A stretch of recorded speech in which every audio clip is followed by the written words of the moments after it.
म्हणून हे जे आहे, आता पुढे जे आहे वाइंड एनर्जी, जे विंडमिल आहेत, विंड एनर्जी म्हणतो, कोण जण वाइंड म्हणतात. वाइंड म्हणजे काय? पवन ऊर्जा.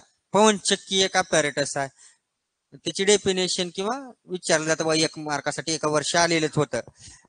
संज्ञा स्पष्ट करा. पवन चक्की. पवन चक्की म्हणजे काय? एक असं उपकरण आहे, काय केलं जातं, वाहत्या वाऱ्यातील गतीज ऊर्जेचे रूपांतर विद्युत ऊर्जेत करणाऱ्या यंत्राला पवन चक्की, वाइंड टर्बाईन म्हणतात. हे आलेली होती संज्ञा. काय? हे जे वाहतं वार आहे, त्याच्यामध्ये जे स्टोअर केलेली एनर्जी आहे, गतीज ऊर्जा, त्याचं रूपांतर विद्युत ऊर्जेमध्ये केलं जातं. अशा यंत्रास आपण काय म्हणतो? पवन चक्की. बघतोय आपण तिकडे तुळजापूर साईडला भरपूर प्रमाणामध्ये पवन चक्की आहेत. मग याच्यामध्ये सुद्धा काय असतं, त्याचं जर स्ट्रक्चर बघितलं आपण, 3 आपल्या फॅन सारखंच आहे बघा, पण मोठे असतात, जाडसर फॅन असतात, आणि एक मनोऱ्यावरती उभं केलं जातं, आणि आतमध्ये जे आहे त्याच्या ह्या टाईपचं स्ट्रक्चर असतं. हे जे साफ्ट असतात हे पाती आहेत. वारा आला, त्या वाऱ्याच्या आपोजनं ते फिरायला लागतात. हे फिरायला लागले की आतमधला साफ्ट सुद्धा फिरतो, आणि साफ्ट फिरल्यामुळे हे जे गिअर बॉक्स आहेत, आतमधलं गिअर वगैरे फिरतं, जनरेटर, आतमध्ये जनरेटरला ते कनेक्ट आहे. जनरेशन व्हायला चालू होतं, म्हणजे काही तर यांत्रिक ऊर्जा बनायला चालू होते, आणि ती यांत्रिक ऊर्जा पुढे काय आपण इलेक्ट्रिक एनर्जी मध्ये कन्व्हर्जन करू शकतो. मग हे जे आपली पवन ऊर्जा आहे, अतिशय चांगल्या पद्धतीचं एक माध्यम आहे, ज्याच्यापासून विद्युत निर्मिती आपण केली जाते. बाकीच्या पेक्षा पर्यावरण कमी, प्रदूषण कमी आहे, पर्यावरण पोषक आहे, काहीच बाधा येत नाही पर्यावरणाला, आणि ह्याच्यामुळे जे आहे पर्यावरणासाठी काय इको फ्रेंडली आहे, चांगल्या पद्धतीचं आहे, काहीच अपायकारक नाही. पण ह्याच्या बाबतीत मध्ये सुद्धा काही त्रुटी आहेत. काय? हे जे वारा आहे, साधा वारा लागत नाही तिथं, त्या इंटेन्सिटीचा वारा पाहिजे त्या एरियामध्ये. समुद्र सपाटीपासून, तिथे समुद्र सपाटी, समुद्र किनारा असेल तर जास्त प्रमाणात वारा सुटतो, आणि तिथे जे जास्त मेगावॅट, आता डोंगराळ भाग असेल जिथं वाऱ्याची मुबलकता आहे, मग तुम्ही म्हणता इथं वारा नाही का? हे वारा नाही, ते टर्बाईन फिरवा लागते, तेवढे जाड मोठे पात, जेवढं मोठा वारा, जेवढे पाती जास्त फिरतील तेवढी जी आहे इलेक्ट्रिक एनर्जी तयार होणार आहे. काय होणार आहे तिथं? यंत्र मेकॅनिकल एनर्जी जेवढी बनणार आहे तिथं ट्रान्सवर्स पुढे काय करतोय आपण? इलेक्ट्रिक एनर्जी मध्ये करतोय.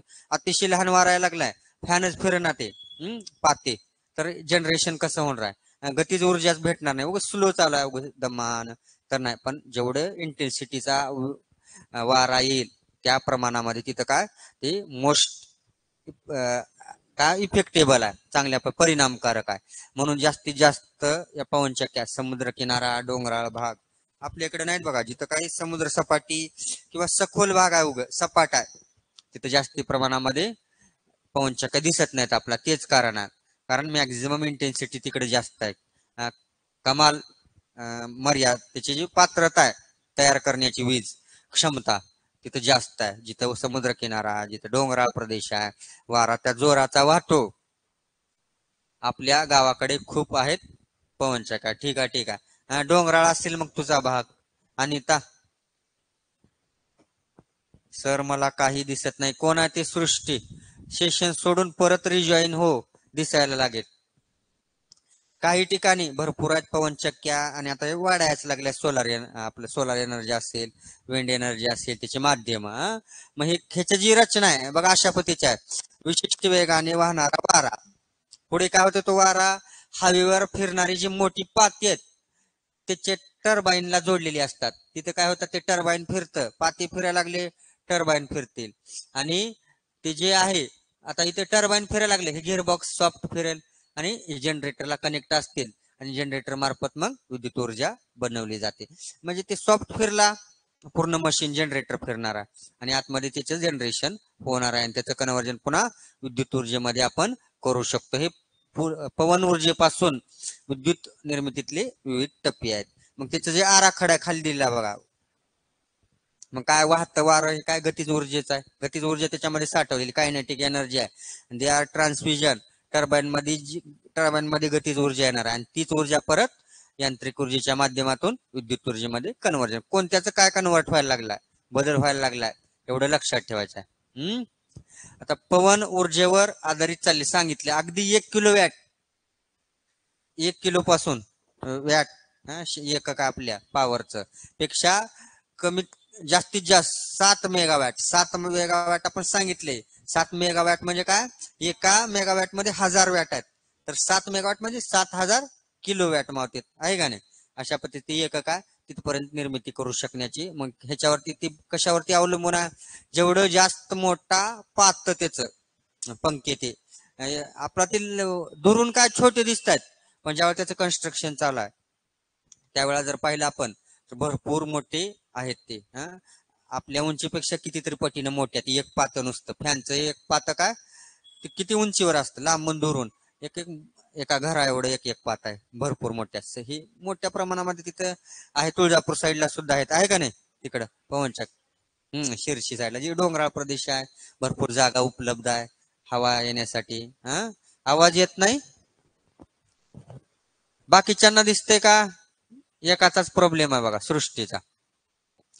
मग हे जे आहे का सांगते, इथं ज्या ठिकाणी पवन ऊर्जेपासून विद्युत ऊर्जा निर्मिती करायची आहे तिथं उपलब्ध असलेल्या हवेच्या वेगानुसार विशिष्ट क्षमतेची, तिथं किती अगोदर पवनचक्की बसवायच्या तिथं काय ते एजंट पाठवतील, त्यांचे काही माणसं पाठवतील आणि तिथल्या वातावरणाचा अंदाज, किती प्रमाणामध्ये क्षमता आहे, किती वेगाचा वारा वाहतोय आणि त्याच्यावरती मग किती मोठं बसवायचे किती छोटं बसवायचे आहे ते ठरवलं जाणार आहे. एखाद्या ठिकाणी पवन ऊर्जेपासून विद्युत निर्मितीसाठी आवश्यक वेगाची हवा उपलब्ध असेल काही तेथील अनेक भौगोलिक गोष्टीवर अवलंबून आहे. मग तिथे समुद्र किनारा आहे, झाडांची संख्या किती आहे, कारखाने आहेत का बाकीचे, कुठं अडथळा येत नाही काय वाऱ्याला, किती वेगानं वारा होतो, इंटेन्सिटीचा वारा आहे हे तिथं लक्षात घेतलं जाईल आणि मगच तिथं कन्स्ट्रक्शन केलं जाईल.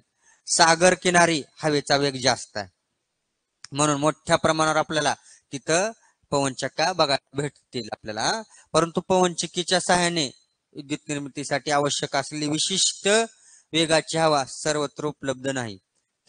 त्या इंटेन्सिटीची हवा लागते. आपण म्हणताल हवा नाही का आमच्याकडं, आहे हवा, पण तेवढ्या इंटेन्सिटीचं तिथं यायला पाहिजे.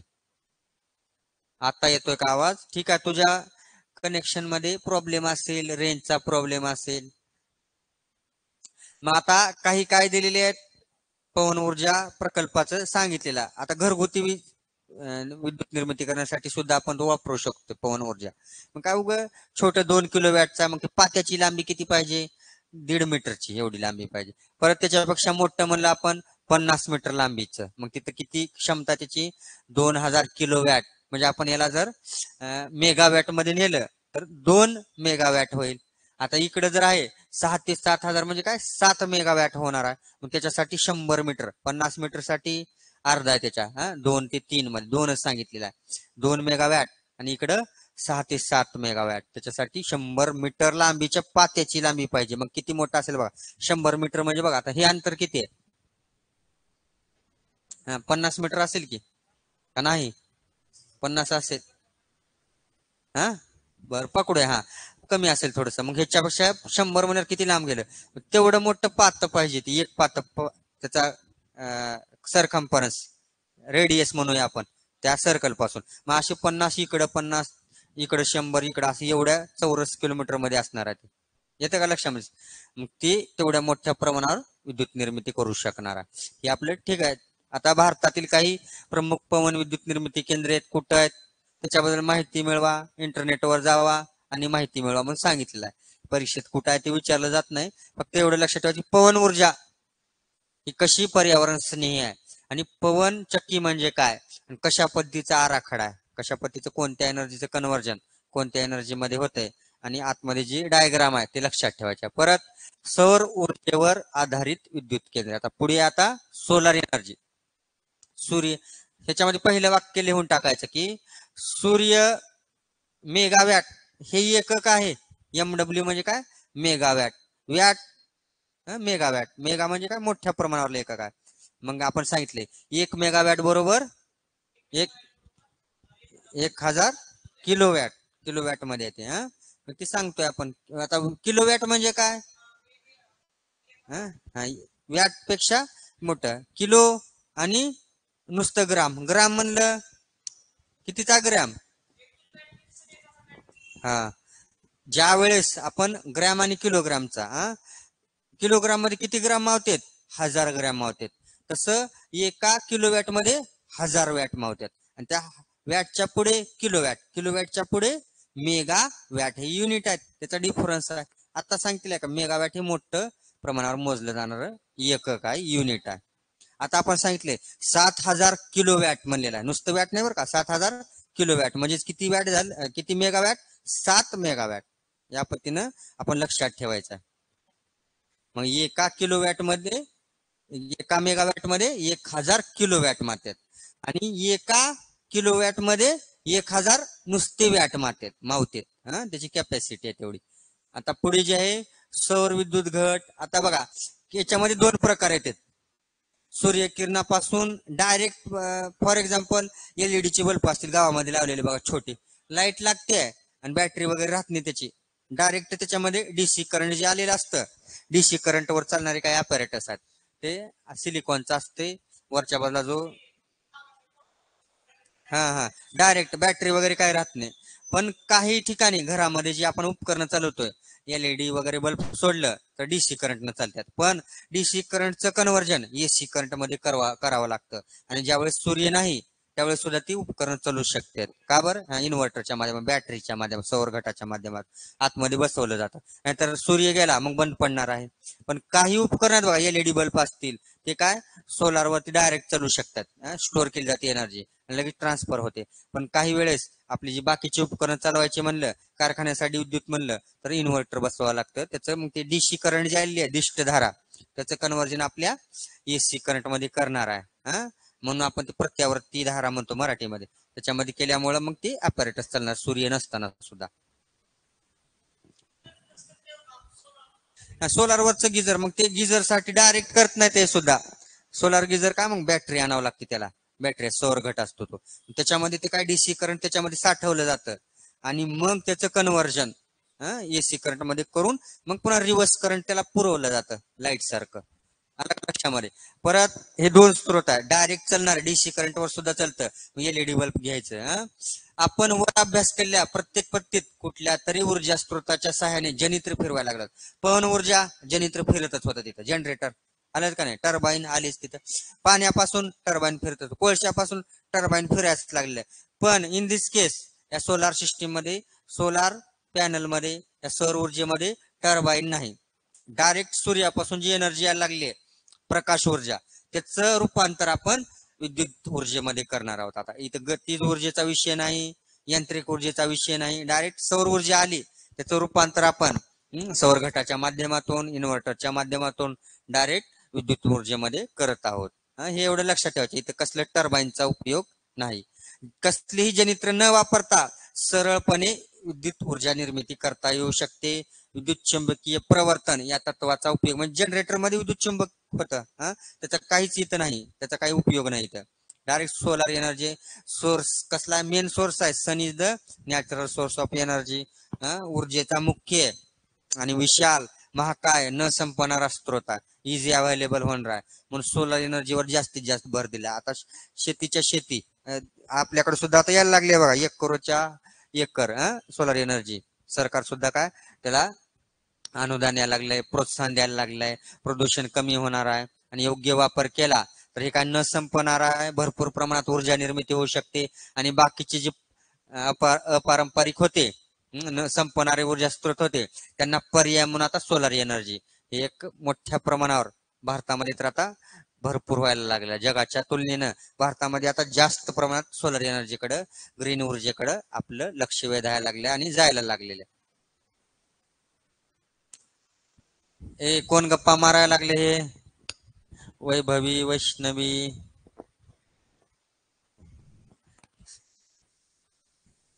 ओके, चला लक्ष द्या रे बाबांनो.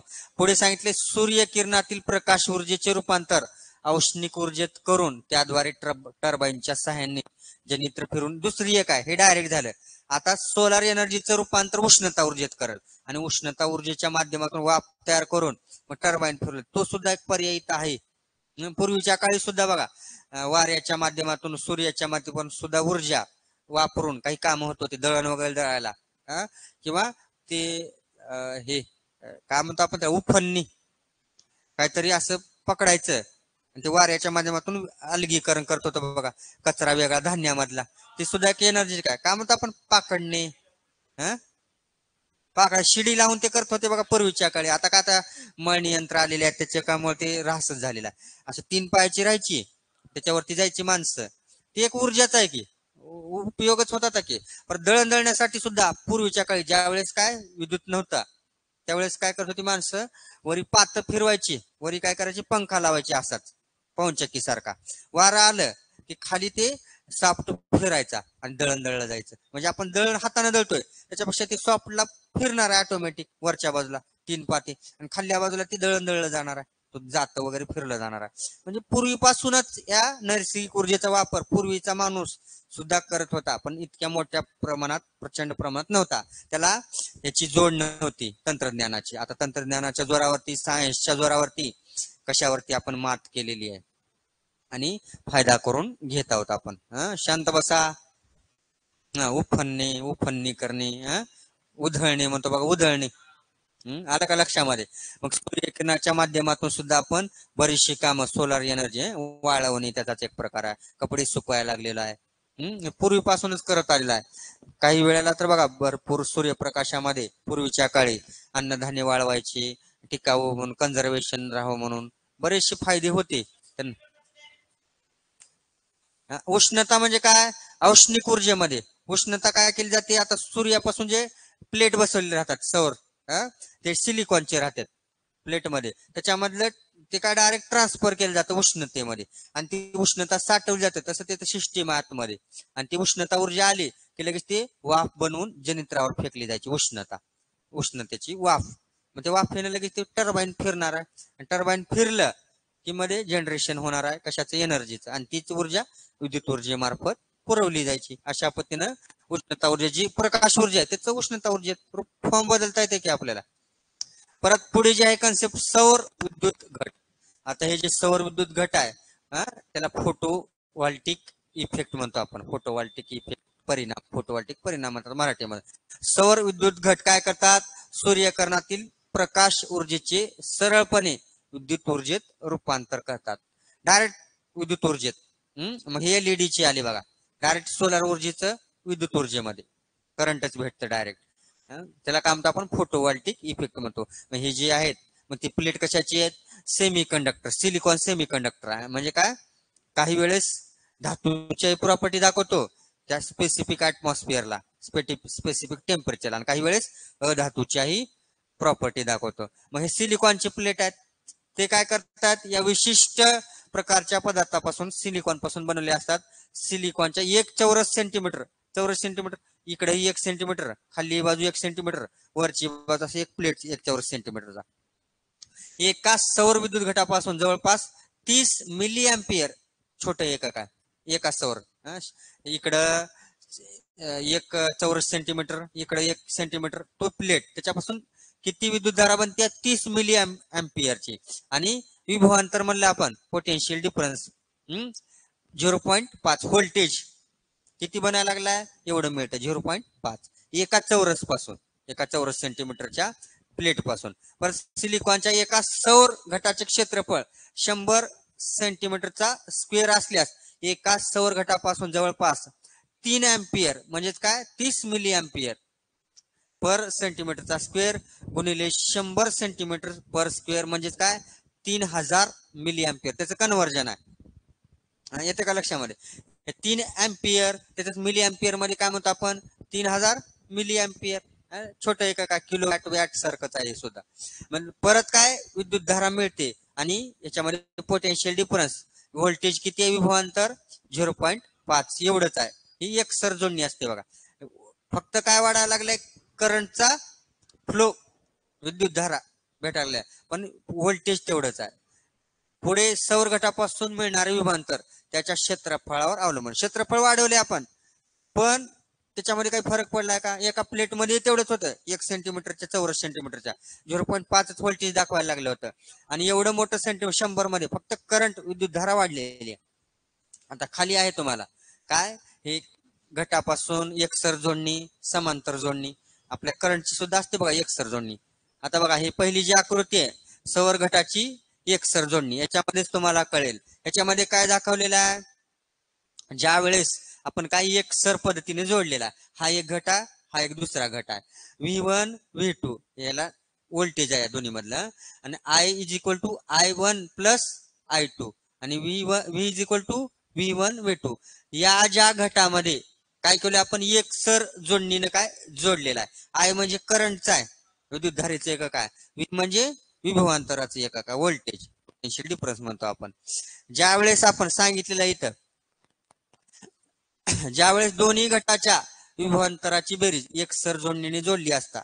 आता विभवांतर म्हणजे काय, व्ही आहे, V is equal to V1 V2 एवढी असते म्हणलेला आहे. बेरीज असते, परंतु या जोडणीपासून मिळणारी विद्युतधारा मात्र एका घटापासून मिळणाऱ्या विद्युतधारा एवढीच असते. ह्याच्यामध्ये फरक पडलेला आहे का पोटेन्शियल डिफरन्स मध्ये? नाही. फक्त काय वाढायला लागलंय, करंट वाढायला लागले, विद्युतधारा वेगळी आहे. दोन्ही विभवांतराची बेरीज असते, परंतु या जोडणीपासून मिळणारी विद्युतधारा मात्र एका घटापासून मिळणाऱ्या विद्युतधारा एवढीच असते. म्हणजेच एक सर पद्धतीने जर जोडलं आपण, विद्युतधारेची मात्र बेरीज होत नाही. विद्युतधारा म्हणजे कशामध्ये मोजतो आपण, अँपियर मध्ये मोजतो आपण, त्याचे काही फरक पडत नाही. आता पुढे खाली उलट आहे. खाल्ल्या ज्यावेळेस आपण कशाचा विचार केला, समांतर जोडणीचा. समांतर जोडणी आहे, समांतर जोडणी जर जोडली तर इथं त्याच्या उलट होणार आहे. आपण ज्या वेळेस इथं सांगितलंय बघा, दोन सौर घट समांतर पद्धतीने जोडल्यास त्यांच्यापासून मिळणारी विद्युतधारा ही दोन्ही घटापासून मिळणाऱ्या विद्युतधारांची बेरीज असते. बेरीज असते म्हणलेलं आहे. आणि कशाची बेरीज नसणार आहे इथं, समांतर जोडणी जोडल्यास विभवांतराची मात्र एका घटापासून मिळणाऱ्या विभवांतर. म्हणजे इथं काय व्हायला आहे, व्होल्टेजचा काही फरक नाही, आणि इकडे वरी जे आहे करंटचा, विद्युतधारेचा फरक पडत नव्हता. तेवढी दोघांची बेरीज तेवढीच यायला लागली. वरी फरक कशाचा आहे, इथं फरक यायला लागला व्होल्टेजचा, इकडे यायला लागलाय करंटचा. हे सांगितलेलं आहे. एकसर जोडणीमध्ये काय फरक आहे आणि समांतर जोडणीमध्ये. समांतर जोडणीमध्ये जे आहे हे सांगितलेलं आहे बघा, दोन्ही घटाच्या विभवांतराची बेरीज असते म्हणलेलं आहे. कशामध्ये, आपल्या एकसर जोडणीमध्ये. विभवांतर आहे, विभवांतर म्हणजे काय आपण हे लिहूनच देऊया, अतिशय महत्वाचा बघा. विभवांतर आपण जर पकडलं त्यावेळेस, विभवांतर म्हणजे व्ही मध्ये मोजतो का नाही, विभवांतराची बेरीज. इथं जे आहे एकसर जोडणी, एकसर जोडणीने जर जोडलं तर काय होणार आहे, जेवढे जास्त तेवढं काय वाढणार आहे, ही व्ही वाढणार आहे. वाढणार आहे का नाही, दोन्ही घटाच्या विभवांतराची बेरीज असते. V is equal to V1 plus V2 plus V3 इत्यादी. आणि ज्या वेळेस इथं काय सांगितले, करंटची इथं बेरीज नाही, विद्युतधारा, विद्युतधारा तेवढीच पुरणार आहे, फक्त काय भेटणार आहे तिथं, व्होल्टेज जास्त भेटणार आहे. येतं का लक्षामध्ये? मग विद्युतधारा मात्र तेवढीच असते. आता परत खाली समांतर जोडणीने जोडलं, समांतर जोडणीने जोडल्यास की इथं फरक कशामध्ये यायला लागलाय, व्ही मध्ये आहे ना. आता इथं पोटेन्शियल डिफरन्स सुरुवातीला आपण सांगितलं होतं, 1 चौरस मीटर मध्ये 0.5 होतं आणि 100 चौरस सेंटीमीटर सुद्धा 0.5 होतं. पण आपण समांतर जोडणी जोडलं, ज्यावेळेस आपण समांतर जोडणीने जोडलं त्यांच्यापासून मिळणारी विद्युतधारा ही दोन्ही घटापासून मिळणाऱ्या विद्युतधारांची बेरीज असते म्हणलं. आता इथं जे आहे आय आहे का, I is equal to I1 plus I2 plus I3 असा आहे. आणि व्हीचा काही फरक नाही, इथं आयचा फरक नाही, आय काहीच नाही, इथं काही दाखवत नाही, बेरीज नाही इथं. आणि इथं व्हीची बेरीज नाही. येतं का लक्षामध्ये? फक्त इथं विद्युतधारेची बेरीज आहे, जास्त विद्युतधारा यायला लागल्या, इथं व्होल्टेज जास्त यायला लागलेला आहे. समान एकसर मध्ये व्होल्टेजचा फरक आहे आणि समांतर जोडणीमध्ये खालची जी जोडणी समांतर, वरची एकसर आहे. एकसर मध्ये कशाचा फरक आहे, विभवांतराचा. खाल्ल्या समांतर जोडणीमध्ये विद्युतधारेचा फरक आहे. आणि इथं काय आहे, विभवांतराची बेरीज होत नाही, इथं कशाची बेरीज होत नाही, विद्युतधारेच्या दोन्ही घटाची बेरीज होत नाही. हा सगळ्यात मोठा फरक आहे बघा, लक्षात घ्या. आता बाकीचं काय, पवनचक्कीची डेफिनेशन एक लिहा आणि याच्यामधले हे 2 पॉइंट लिहा बघा, महत्वाच्यात हे आणि इथलं हे 2, कशाची बेरीज होते आणि कशाची, असं हेडिंग टाका, समांतर जोडणी आणि एकसर जोडणी. उपफलने म्हणतील कोणीकडं, उधळणे म्हणतील, जिकडे तिकडे वेगवेगळे शब्द आहेत.